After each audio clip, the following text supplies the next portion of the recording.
النهاردة هنعمل مع بعض الكبد والقوانص، بس هنعملها بطريقة تحفة جدا جدا. وأهم من الطريقة التكنيك بتاع الطريقة، يعني الخطوات اللي احنا هنمشي عليها، لأن المكونات كلها كلكم بتستخدموها. بس أهم حاجة امتى هنستخدمها وازاي هنستخدمها، والوقت المناسب اللي هننزل بيه بكل حاجة. ده اللي هيفرق معانا في النهاية. وأوعدكم اللي ما بياكلش الكبد والقوانص هيحبها وهيعشقها. وبصوا هتعتمدوا الطريقة دي عندكم. انا عملت معاكم طريقتين قبل كده ودي طريقة تانية خالص. بس اهم حاجة زي ما قلتلكم نركز مع بعض في الخطوات. نسمي الله ونشوف النهاردة هنعمل ايه. جبنا كده الكبد وقوانص. مسكنا الكبد غسلناها كويس جدا جدا هي والقوانص، والكبد قطعناها على 2 والقوانص قطعناها على 3 او على حسب طبعا حجم القوانص بتاعتك. تمام كده. اهم حاجة نغسلها كويس جدا لما المية بتاعتنا تنضف معانا كده. والقلوب لازم نفتحها ونغسلها من جوه ونشيل اي دم يكون معقد فيها او اي حاجة. ونتخلص من الزفارة ونعصر عليها ليمونة ونغسلها علشان ما يبقاش فيها اي ريحة زفارة خالص خالص خالص. ولو عندك بقى دقيق ذرة يا سلام في الغسيل هيبقى حلو قوي بيقضي على اي زفارة. نحط منه كده معلقة ونغسلهم بيهم، بجد خطير خطير بيشيل أي زفارة من أي لحوم مهما كانت قوية. خلاص غسلناهم وظبطناهم وبقوا زي الفل زي ما احنا شايفين كده. هنيجي بقى للخضار اللي احنا هنستخدمه النهاردة. معانا بصل متقطع جوانح، ومعانا كمان فلفل، ومعانا كمان معلقة من الثوم المهروس. طبعا المقادير بتاعتنا ملهاش كميات، الكمية حسب الكبد والقوانص اللي انت بتعمليها. اهم حاجة بقى الخطوات او التكنيك اللي هنمشي عليه. ومعايا هنا طبعا فلفل اللي هو الاحمر الحار جدا، ومعايا كمان توم مهروسين جدا مع بعض اهم زي هريسة كده الفلفل. بس دي بقى ايه؟ فلفل وتوم، واهم حاجة الفلفل يكون حار عشان تاخدي نكهة مظبوطة. الفلفل الحار بصراحة بيديها طعم حلو قوي. ما بتحبيش الحار بقى ممكن تستغني عنه وتستخدمي فلفل بارد. تمام. طبعا الخلطة دي او الدقة دي هنركنها كده على جنب، احنا مش هنحتاجها دلوقتي خالص. تعالوا بقى نشوف احنا هنشتغل مع بعض ازاي وهنعمل ايه. اللي هيسمع لحد هنا الفيديو ممكن يخرج من الفيديو ويقولك طب ما احنا بنعملها كده ودي الطريقة بتاعتنا ودي الحاجات اللي احنا بنستخدمها. خليكي معايا للاخر وانت تشوفي الفرق. هنروح بقى للبوتاجاز بتاعنا وهنحط كده معلقتين من الزيت. ماشي، علشان اول حاجة هنزل بيها هي الكبدة. بس في البداية لازم الطاسة بتاعتي او الزيت بتاعي يسخن كويس جدا جدا. دي اول تركة معانا. لازم انزل بالكبدة الاول ويكون الطاسة بتاعتي سخنة جدا جدا. هنزل بالكبدة بس انا مش عايزاها تستوي، لا، انا هشوحها ولونها يغير وتستوي بنسبة 70 ل 75% بس مش اكتر. يعني 3/4 سوا كده بس. طبعا عارفين كلنا ان الكبدة ما بتاخدش وقت على النار. انا بس هخليها على نار عالية وهخليها تاخد كده صدمة من كل الجوانب علشان طبعا ما تنزلش المية بتاعتها. اول ما لونها يغير معايا كده ببتدي ان انا اقلبها معايا. طبعا الكبدة عارفين كلنا ان احنا ما بنقلبهاش كتير علشان طبعا ما تتهريش مننا. وخلي بالك علشان هي بقى بتطرطش كده وبتبهدل الدنيا. كده تمام التمام. خلاص بقى لما احسها خلاص كده اتغلفت كلها من كل الجوانب كده وما بقتش بتنزل اي ميه خالص. يعني نزلت ميتها كده وشربتها وما عادش فيها اي سوائل خالص خالص. هبتدي بقى ان انا ارفعها من على النار. طبعا انا دلوقتي بديها صدمه وهشيلها. طب حد هيقول لي ليه عملنا كده؟ الخطوه دي مهمه جدا لان انا هعمل الكبده كده وهشيلها عندي في طبق على جنب. وهنزل بقى بالقوانص. طب حد هيقول لي طب ما انا اعمل القوانص على طول الاول وبعد ما تخلص انزل عليها بالكبده؟ هقولك غلط جدا وبتخلي الحاجه زفره جدا جدا. في البدايه بس عشان ما نتلخبطش مع بعض، اللي انا حطيته دلوقتي حطيت رشه بسيطه جدا من الفلفل الاسمر علشان احنا عارفين الفلفل الاسمر بيشيل اي زفاره من اي لحوم. وهبدا اخرج زي ما قلت لكم الكبده.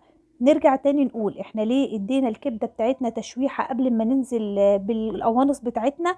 علشان لما القوانص بتاعتي خلاص تاخد في السوا وتخلص وانزل بالكبده بتاعتي، الكبده بتاعتي ما تكونش لسه بالميه بتاعتها او بالسوائل بتاعتها وتنزل السوائل بتاعتها على القوانص وتزفرها من اول وجديد. صدقوني التركه دي مهمه جدا وبتفرق جدا جدا في الطعم النهائي للكبدة. خلاص كده انا بقى بعد ما شلت الكبدة في نفس الطاسة حطيت على طول القوانص بتاعتي، وابتديت ان انا على نار عالية مع الزيت اللي باقي اديها كده تشويحة بحيث ان هي لونها يغير، ويعني ما تنزلش اي سوائل خالص خالص. بس انا هنا حطيت عليها كده ربع معلقة من الدهن الضاني او اللية، بتبقى حلوة قوي قوي. طب انا ما عنديش، ممكن احط كده ربع معلقة من السمنة البلدي. خلاص كده، وببدأ ان انا يا دوبك كده ان هي تغير معايا كمان وتاخد لون من كل الجوانب كده، وما يبقاش فيها اي سوائل خالص خالص خالص، تبقى ناشفة معايا تماما. اديتها برضو رشة من الفلفل الاسمر واديتها تقلبتين كده، وخلاص كده اتأكدت ان هي ما فيهاش اي مية خالص. هبدأ بقى دلوقتي انزل بالبصل بتاعي. اهم حاجة تمشي على الخطوات زي ما انا بقول بالظبط علشان تاكلي احلى كبد وقوانص كلتيها في حياتك. نزلت بقى بالبصل بتاعي وبدأت ان انا اشوحه كده مع القوانص بتاعتي، وهفضل اشوح فيه كده واكرمل لما البصل معايا يدبل تماما. طبعا انا بسرع بقى الفيديو علشان ما اطولش عليكم الفيديو، بس اهم حاجة انت تمشي على الخطوات دي بالظبط. ايديا بقى فيها على طول في المرحلة دي كده البصل هيتكرمل معايا وبديلها بقى طعم حلو قوي قوي قوي. خلاص، بفضل بقى اقلب فيها كده واحدة واحدة كده، واقلب فيها لحد لما تبقى يعني بصوا خلاص البصل معايا هو ابتدى يلون معايا كده ويتكرمل معايا. هنزل بقى دلوقتي عليه كده بربع كوباية من المية، ربع كوباية من المية مش اكتر من كده. سمي الله. ليه بقى لازمة المية دي؟ المية دي بقى اللي هتخلي القوانص بتاعتي تستوي معايا وتطرى معايا وما يبقاش فيها شدة كده. وغطيت عليها كده وهدي النار شوية وهسيبها بقى لما تدخل في السوا وتستوي معايا. لو احتجت كمان مية ممكن ازود لها، مفيش مشكلة خالص لما تستوي معايا وتبقى زي الفل. اهو بصوا بقى خلاص هي شربت المية بتاعتها والبصلة اتكرملت بالشكل اللي احنا شايفينه ده. ايه الجمال ده! عايزة اقول لكم بقى ريحتها بقى هنا خطيرة، ولسه ما حطيناش توابل ولا اي حاجة خالص. في المرحلة دي بقى خلاص اقدر انزل بالكبد بتاعتي اللي انا طبعا اديتها تشويحة، وانزل بيها بقلب جامد كده.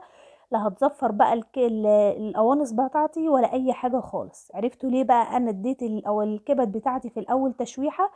بس في تريكة كمان، ان انا لما انزل بقى بالكبد في المرحلة دي لازم ما اقعدش اقلب فيها كتير عشان الكبدة بتاعتي ما تتهريش معايا وتلزق معايا في الطاسة. ودي تاني او تالت تريكة معانا. فاكرين بقى معلقة التوم اللي احنا شلناها على جنب؟ هنزل بمعلقة التوم دلوقتي وهديها تقليبة مع الكبد والقوانص بتاعتنا، وكمان هنزل بالفلفل.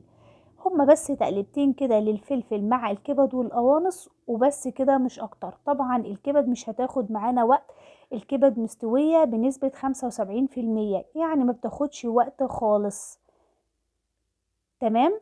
بهدي بقى عليها النار كده وبديها تشويحتين زي ما احنا شايفين. وانا هنا بقى نزلت عليها بالبهارات بتاعتي. حطيت عليها ايه؟ حطيت عليها فلفل اسمر كمان لان انا مش حاطه الكميه كلها، وحطيت عليها الملح بتاعي، وحطيت عليها برضو شويه من البابريكا، وحطيت عليها كزبره، وحطيت عليها شويه من الكمون، ورشه صغننه من القرفه. ودي التركه المهمه جدا معانا علشان القرفة بتبصوا ما بتبانش خالص، بتشيل اي زفارة. بعد كده جبت بولة صغيرة او طبق صغير وحطيت فيه معلقة بقى كده من اللية او من الدهن الضاني، وحطيت عليهم كده معلقتين من الزيت. ممكن انتي تستغني عن اللية او الدهن ده وتستخدمي مكانه سمنة بلدي لو مش متوفر معاكي.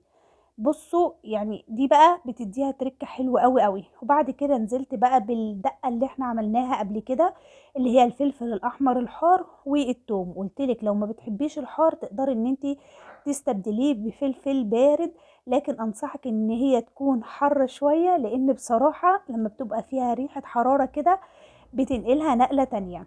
هبدأ بقى ان انا اديهم تشويحة بس لما الريحة بتاعتهم تطلع مش اكتر. انا مش عايزاهم يقعدوا على النار فترة طويلة علشان ما يتعبوش المعدة بتاعتي. خلاص كده طلعت الريحة بتاعتهم، هاخد الطشة بتاعتي دي وهنزل بيها كده على الكبد والقوانص وهي لسه على النار. هنا بقى عايزة اقول لكم مش ممكن الريحة فظيعة، يعني يا ريتهم اخترعوا كمان حاجة بتوصل الريحة.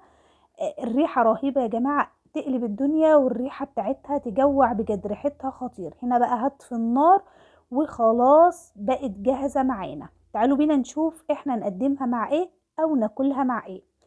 بصوا بقى، الإضاءة هنا تعبانة شوية زي ما انتوا شايفين كده، بس هتشوفوها دلوقتي لونها حلو قوي قوي.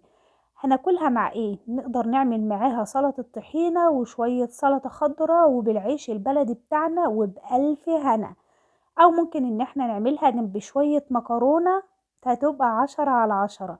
وممكن كمان نقدمها مع شوية من الرز الابيض، ولا اروع من كده. بصراحة انا بحبها بقى بالعيش. شوفوا انتوا بتحبوها بايه، واللي عارفها بقى يقولي عليها في الكومنتات، واللي ما يعرفهاش يقولي رأيه فيها ويجربها ويجي يقولي برضو رأيه فيها كده. وجربوها بقلب جامد، هتعجبكم جدا جدا. دمتم في حفظ الله، والسلام عليكم.